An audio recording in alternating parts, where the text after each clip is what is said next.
ओम तद्विष्णुः परमं पदं सदा पश्यन्ति सूरयः दिवीव चक्षुराततं सर्वे वेदाः यत्पदमामनन्ति तपांसि सर्वाणि च यद्वदन्ति यदिच्छन्तो ब्रह्मचर्यं चरन्ति तत्ते पदं संग्रहेण ब्रवीम्यत्येतत्। मंच पर उपस्थित सम्मान्य इस गुरुकुल के आचार्य राजेंद्र जी, सम्मान्य हमारे स्वामी वेदानंद जी, सम्मान्य भ्राता गणेशानंद जी, सम्मान्य भ्राता आचार्य विजयपाल जी आचार्य, सभी सन्यासी वृंद, माता और बहनों, सभी गुरुकुल के ब्रह्मचारीगण ब्रह्मचारिणियों, आप सभी सबके सम्मान्य इस क्षेत्र के पूजनीय श्री आचार्य बलदेव जी के पुण्य कर्म भूमि में बैठे हुए हैं और उन्हें श्रद्धांजलि अर्पित कर रहे हैं। इस समय उनके कर्मों के लिए, उनके तप और साधना त्याग के लिए मैं कृतज्ञता आर्य कन्या गुरुकुल शिवन की ओर से, अपनी ओर से व्यक्त कर रही हूँ। उनका जो कार्य था बहुत गंभीर था, अद्भुत था। गुरुकुल बहुत से चल रहे हैं, सत्यवाद को ग्रहण करना और उसको पचाना बड़ा कठिन काम होता है। देखिए, अभी हमारे ब्रह्मचारी जी अग्निवेद जी थे, अग्निव्रत जी थे, कौन थे? अग्निदेव देव जी थे, वो ब्रह्मचारी की बात कर रहे थे। गुरुकुल कोई भी हो, व्यक्ति कोई भी हो, सन्यासी कोई भी हो, गृहस्थी कोई भी हो, ब्रह्मचारी कोई भी हो, ब्रह्मचारी कोई भी हो, जीवन को सच्चरित्र बनाना उसका आत्म चिंतन होता है। आत्मचिंतन जो नहीं करता है कभी भी सफल नहीं होता है। दोहरा जीवन जीने वाले इस दुनिया में भरे पड़े हैं। आपको पता नहीं है, काम करना यह दूसरी बात है, लेकिन अपने चरित्र को ठीक करके रखना ये बहुत बड़ी बात होती है। और आचार्य बलदेव जी ने इसको संभाल कर, सभी आचार्य कहीं न कहीं विवादित हैं, इसको याद रखिए। और वो क्यों है? क्योंकि कभी भी उन लोगों ने स्वामी धर्म को सामने नहीं रखा, स्वामी श्रद्धानंद को सामने नहीं रखा, और रखा होता तो गलतियां जीवन में कभी नहीं होती। बिना अग्नि के धूम नहीं उठा करता, धूम उठा है इसका मतलब क्या है? कहीं न कहीं त्रुटि जरूर है और उस त्रुटि को दूर करना चाहिए। महर्षि दयानंद ने पठन पाठन विधि लिखी और अष्टाध्यायी को लिखा। पठन पाठन व्यवस्था आप जानते हैं कहां पर लिखा है? ऋग्वेदादि भाष्य भूमिका हो, संस्कार विधि हो, चाहे सत्कार प्रकाश हो, सर्वत्र लिखी हुई है। और अष्टाध्यायी पढ़ने के लिए अनिवार्य बताया गया है। जहां तक के महिलाओं को भी जिनको गृहस्थी चलानी है व्याकरण पढ़ना अनिवार्य बताया। जैसे पुरुषों को धर्म शिक्षा और व्याकरण पढ़ना चाहिए, लिखा है कि स्त्रियों को भी, महिलाओं को भी धर्म शिक्षा, व्याकरण, शिल्प, आयुर्वेद आदि सभी ग्रंथ पढ़ने चाहिए। और शिल्प इसलिए सीखना चाहिए कि मकान कैसे बनाया जाता है, प्लम्बर कैसे कार्य करेगा, राजगीर कैसे कार्य करेगा, ये महिलाओं को आना चाहिए। प्रत्येक कार्य आज हम समझ लेते हैं, महिलाएं समझ लेती हैं, ये तो पुरुषों का काम है, वो आएंगे वो बताएंगे मिस्त्री को, नहीं, ये महिला को आना चाहिए। और व्याकरण भी पढ़ना आना चाहिए, जिससे कि अपने जीवन में संस्कृत और संस्कृति को धारण करते हुए अध्यात्म को अपने जीवन में धारण कर सकें और आचारवान वो अपने संतानों को बना सकें। व्याकरण पढ़ने के लिए बड़ी बहुत जरूरत है। जिस समय प्राचीन काल था, लोग सब पढ़ रहे थे, बड़े विद्यालय थे, सब थे, चाहे कृष्ण जी हो चाहे राम जी हो, उससे पहले के लोग हैं, सबने व्याकरण पढ़ा और सबने वेद वेदांत सभी पढ़े थे। याद रखिए, जिस समय विरजानंद जी अपने घर को छोड़ करके बाहर निकले, उस वक्त व्याकरण के नाम पर सारस्वत चंद्रिका थी और वही सबको पढ़ाई जा रही थी और सब पढ़ रहे थे। स्वामी रामानंद ने वही सारस्वत चंद्रिका पढ़ी, रुद्राष्टाध्याय याद करी, जो कि यजुर्वेद के कुछ मंत्रों का संग्रह है, और पढ़ करके सब लोग सरकारी कर रहे थे। जिस समय सभी जगह भ्रमण करके, स्थानों पर भ्रमण करके गिरिजानंद जी ने अपना स्थान चयन किया कि मथुरा में हम जाते हैं, और मथुरा में जाकर के वो रहने लगे। और जब रहने लगे तब वहाँ बहुत से पौराणिक लोग भी थे, और पौराणिक लोग बड़े विद्वान थे, छोटे मोटे नहीं थे, वहाँ पर बहुत सारे लोग थे। वहाँ धनाढ़ियों का संबल मिला हुआ था, और धनाढ़ियों का संबल मिला होने के कारण से वो अपनी खेती को बड़ी बड़ी करने में लगे हुए थे। एक दिन स्वामी गिरिजानंद जी के शिष्यों के साथ, गंगादत्त और रंगदत्त चौबे के साथ, आचार्य कृष्ण शास्त्री के शिष्यों के साथ शास्त्रार्थ हो गया। सभी ने अष्टाध्यायी सुनाई है। लक्ष्मण शास्त्री उनके शिष्य थे, कृष्ण शास्त्री के, और एक थे मुरमुरिया पंड्या। ये दो शिष्य थे, दो उनके शिष्य थे, दो उनके शिष्य थे। अजात कष्टाप अपने सूत्र सभी को सुनाया। अजात कष्टाप की जो पंक्ति है, वहां पर कहा गया है अजात युक्ति, सिद्धांत कौंडी में यह पंक्ति है अजात युक्ति। इस पर वह सुन गई, तब तक गिरिजानंद जी भी उसी सारस्वत कौंडी को और सिद्धांत कौंडी को पढ़ना पढ़ाना जानते थे, पढ़ा रहे थे। उन्होंने भी वो पंक्ति पढ़ी थी अजात युक्ति। इस पर शास्त्रार्थ छिड़ा कि अजात युक्ति में समास क्या होना चाहिए। याद रखे ना, ब्रह्मचारी और ब्रह्मचारियां। रंगदत्त चौबे ने और गंगादत्त जी ने कहा कि इसमें षष्ठी समास होगा अजात युक्ति में। आज आदि पदानाम युक्त उक्ति कथनम यत्र ते अजादयः तेषां अजादिनम् अजादि कष्ट, उन अजादियों से क्या प्रत्यय होता है, ये स्वामी गिरिजानंद जी के शिष्यों ने कहा। लेकिन कृष्ण शास्त्री के शिष्यों ने कहा कि सप्तमी तत्पुरुष होगा। इस पर बहस हुई, और बहस होने के बाद ये याद रखिए, उस समय पौराणिक लोगों ने क्या किया, 3 लाख रुपया लेकर के सप्तमी तत्पुरुष काशी के पंडितों ने क्या घोषणा कर दी कि इसमें सप्तमी तत्पुरुष है, जबकि अर्थ के अनुसार वो कभी भी संभव नहीं था। पैसा लेकर के लोग अपने सिद्धांतों को दृढ़ कर रहे थे, जो गलत थे, पढ़ने पढ़ाने में भी गलत थे। और पैसा लेकर के कहा गया, उस समय लोगों ने कहा कि आप भी इससे ज्यादा दे देंगे तो आपके पक्ष में भी हमने सिद्धांत बना देंगे कि सच्ची तत्पुरुष है। गिरिजानंद जी कहा ऐसी विद्या के लिए लानत है जो कि पैसों के बल पर चलती है।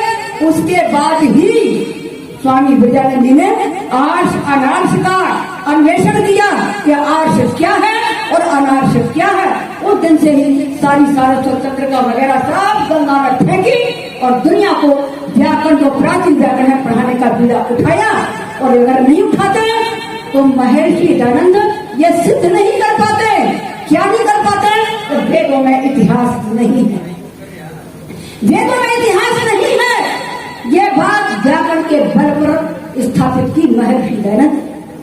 वेदों में इतिहास है, राजा रानियों की कहानी है, इसके अनेकों उदाहरण दिए जाते हैं। यहाँ तक कि भ्रष्टाचार है, दुराचार है, इसके भी कथानक वेदों से ही ढूंढे जाते हैं। मंत्र आता है, ऋग्वेद में आता है, 101 मंडल का 164 में सूक्त का एक मंत्र आता है, उसमें है, वहां पर आता है कि पिता दुहितरी गर्भ मारधा, पिता ने दुहिता ने गर्भ का धारण कराया। इतनी भी भूत वेद में हो सकती है। लोगों ने कहा कैसी गप्पे हैं, वहां पर इस प्रकार के संबंध हैं। लेकिन स्वामी दयानंद ने इसका कैसा परिहार किया व्याकरण के बल पर, वो देखने की बात है। व्याकरण की चर्चा चल रही है ना, हमारे स्वामी रक्षानंद जी ने, वेदानंद जी ने वेद रक्षा मंत्री ने, क्योंकि रोज का व्यवहार नहीं है नामों का, इसलिए ऐसा हो जाता है। एक बार आचार्य जी को मैंने बलदेव आचार्य जी कह दिया विजय पाल जी को, तो लोग सोचते हैं कि अगर व्यवहार में नहीं है, हम लोग जो सामने मिलते हैं कि नमस्ते कैसे होता है, नाम तो उच्चारण जाता नहीं है, तो इसलिए ऐसा नहीं होता है।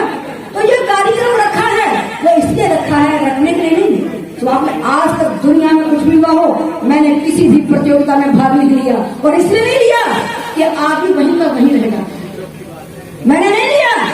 और मैंने जैसा कि मुनियों के लिए बताया गया है कि जब मुनि बनना हो और मुनि के बाद सन्यासी बनना हो तो उसे रहना कैसे है, बालक वत रहना होता है। बालक का मतलब ये मतलब नहीं वो मूर्ख होता है, मूर्ख नहीं, उसकी इंद्रियां जितनी होती हैं वो किसी भी भाव को व्यक्त करने में असमर्थ होती हैं, कहेगा भी तो अधूरा कहेगा।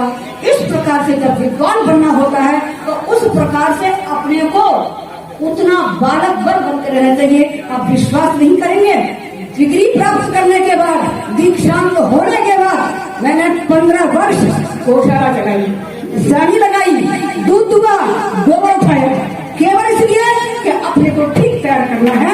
मेरे पिताजी ने जिस समय गुरुकुल में भेजा था, यह पूरे आर्य समाज की पहली घटना है कि एक पिता गुरुकुल बना देता हो तब संतान को पढ़ने भेजता हो। यह मेरे पिताजी ने कहा किया था कि गुरुकुल पहले बनाया, और यह भी एक संयोग की बात हुई कि मैं अपने गुरुकुल में नहीं जा सकी। मैं पढ़ने तो चली गई, लेकिन वहां जाने पर मेरे गुरु जी ने मेरे से ही वचन ले लिया आजीवन का कि जो गुरुकुल चल रहा है वही आपको कार्य करना है, नए घरों में नहीं बनाने हैं। जबकि मेरे पिताजी ने पहले बना लिया है, मैं लौट करके नहीं जा पाई। आज किसी व्यक्ति ने पूछा, ये आचार्य धारणा जी जो है मेरी छोटी बहन है और मैं उनकी बड़ी बहन हूँ, हम दोनों ने विवाह नहीं किया है, इसी काम में लगे हुए हैं। जो करना चाहिए मेरे घर में वेदाचार्य वेदाचार्य हम 5 लोग हैं, मेरे भाइयों की बेटियां, हम 3 बहनें। छोटी का मैंने विवाह किया है अहमदाबाद में, हम सब व्याकरणाचार्य वेदाचार्य हैं, डिग्री प्राप्त हो। ऐसा नहीं है, लोग सोचते हैं, बहुत बार वैसे प्रश्न करते हैं आपने कुछ डिग्री भी प्राप्त की है कि नहीं किया है। मैंने कहा आप सुनना चाहते हो तो सुनना शुरू कर दो। मैंने कहा व्याकरणाचार्य वेदाचार्य थीसिस मैंने लिखी है 800 पृष्ठ की। लोग घबराते हैं कि स्वामी दयानंद ने सृष्टि संबंध जो लिखाया है, जो बताया है 1,97,49,50,000 इतने वेदों की प्राप्ति हुए हो गया है। दुनिया कतराती है, लिखती नहीं था, मैं लिखूंगी और ऐसी जगह थीसिस करूंगी जो घोर पौराणिक होंगे और दब दब करके इसी जान के मैंने सिद्धांत को भरे। और ऐसे लोगों से जब थीसिस जांचने की बारी आई, मैंने एक भी अक्षर मैंने डायरेक्टर वो चुनूंगी जिससे कि मुझे एक अक्षर भी पता करना ना पड़े, पूछना ना पड़े, इसको दिखाना ना पड़े मेरे को थीसिस जाकर के। जब केरल से मेरे जांच करने वाले आए, क्योंकि मैंने वेदों पर 4 वेदों पर मैंने थीसिस की, और वो करने आए, लोगों ने पूछा 8 परीक्षक थे कि थीसिस में आपने क्या देखा, केवल उसके सवा इसके अतिरिक्ता ओके, इसके अतिरिक्त कोई नहीं था। प्रश्न बहुत सारे पूछे।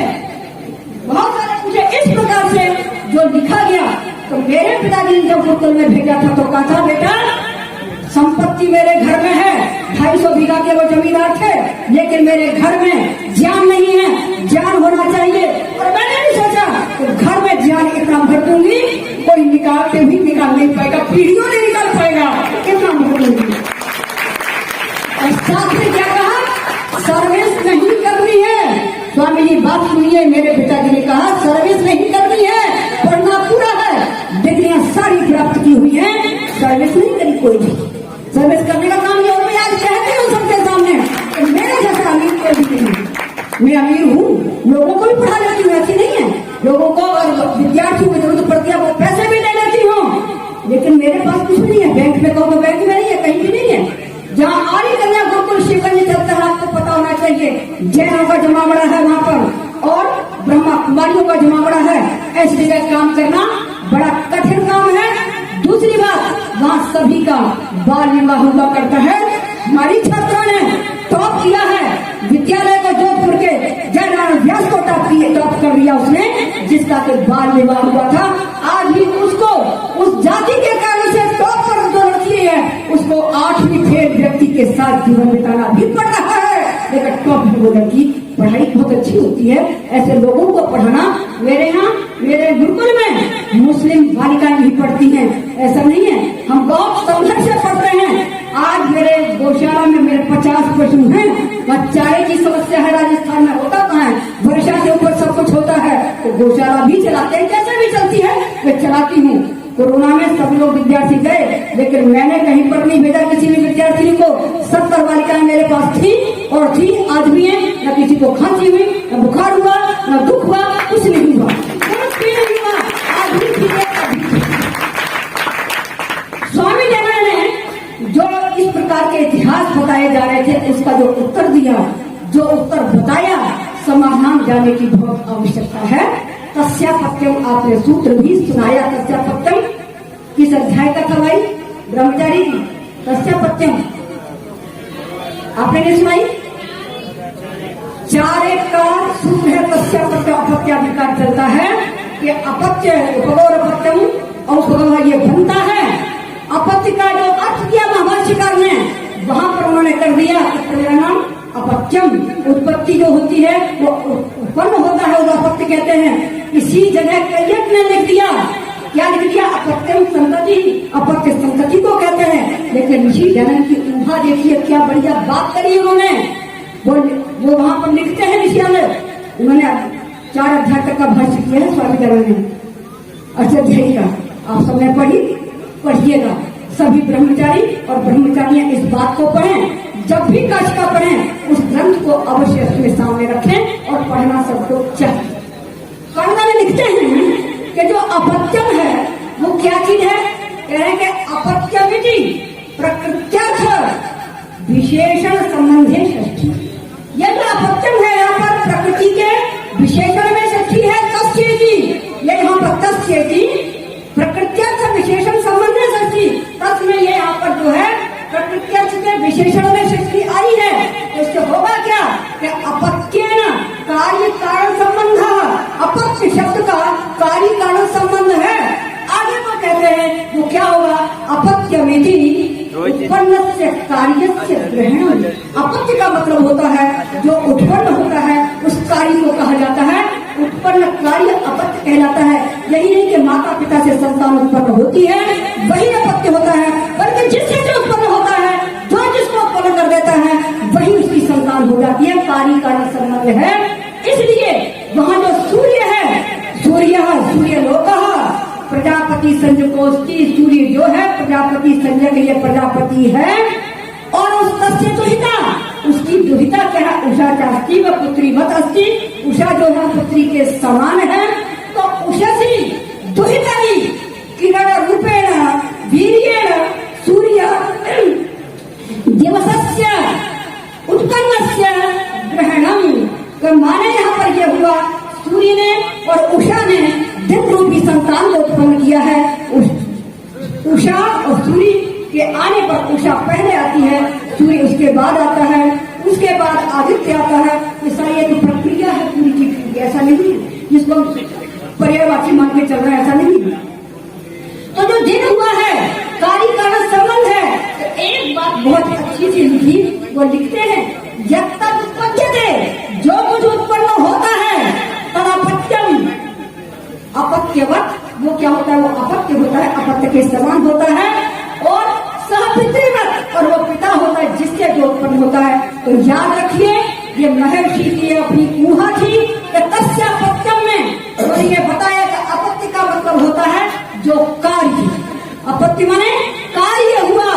यही नहीं कि संतान अर्थ होता है, तो कार्य क्या हुआ? दिन का उगना हुआ। इसलिए वेदों में किसी प्रकार का इतिहास नहीं है, कोई दुराचार की बात नहीं है। ये कहा गया है सूर्य ने करके उत्पन्न किया, इतना ही बात का अर्थ है, कोई भी कलंक की बात नहीं है। ये व्याकरण को पढ़ने से आता है, और जब हम पढ़ेंगे तो बहुत अच्छी बात होगी। वेदों के ऊपर आज जितने भी अर्थ किए जाते हैं, कुछ भी किए जाते हैं, बहुत सारे शास्त्रार्थ ऐसे कर चुके हैं जो मेरे सामने है।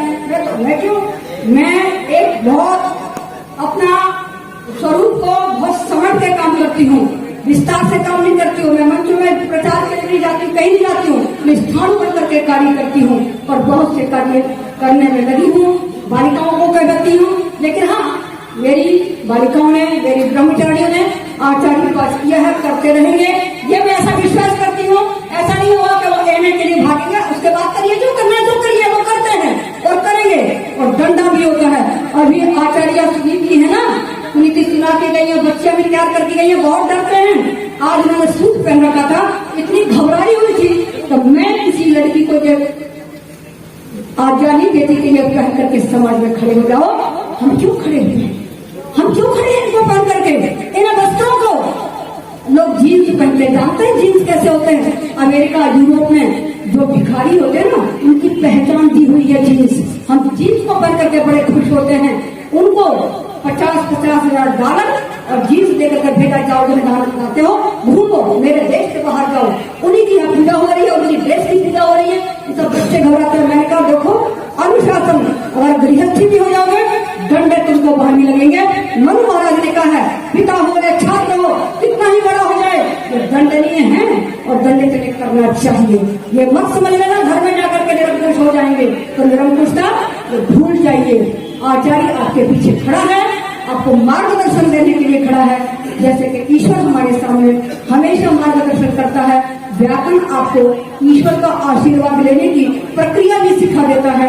और वही प्रक्रिया हमको सबसे आती है, यज्ञ से, संध्या से, सब कुछ से।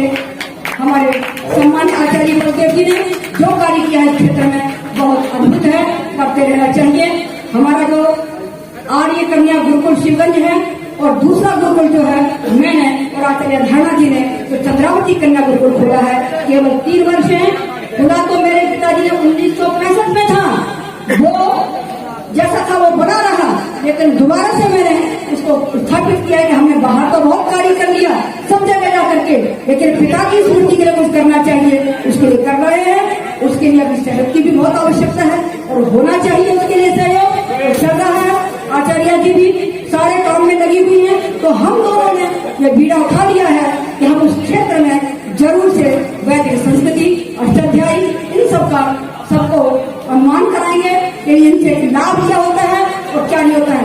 आचार्य धारणा जी ने टॉप किया एमए में, आचार्य किया व्याकरण वहां से, और उसके बाद वो आईएएस कर रही थी। और जिस समय 9 लाख बच्चे बैठे थे, 60 बच्चे पास हुए थे, उसमें आचार्य धारणा भी पास हुई थी, लेकिन गुरुकुल को लिए सब क्या करके वो आगे भी परीक्षा नहीं थी। 1 वर्ष रह गया था, नहीं तो वो भी आईएएस होती। सब लोग कहते हैं आईएएस बन जाओ, आईएएस करता क्या भाई?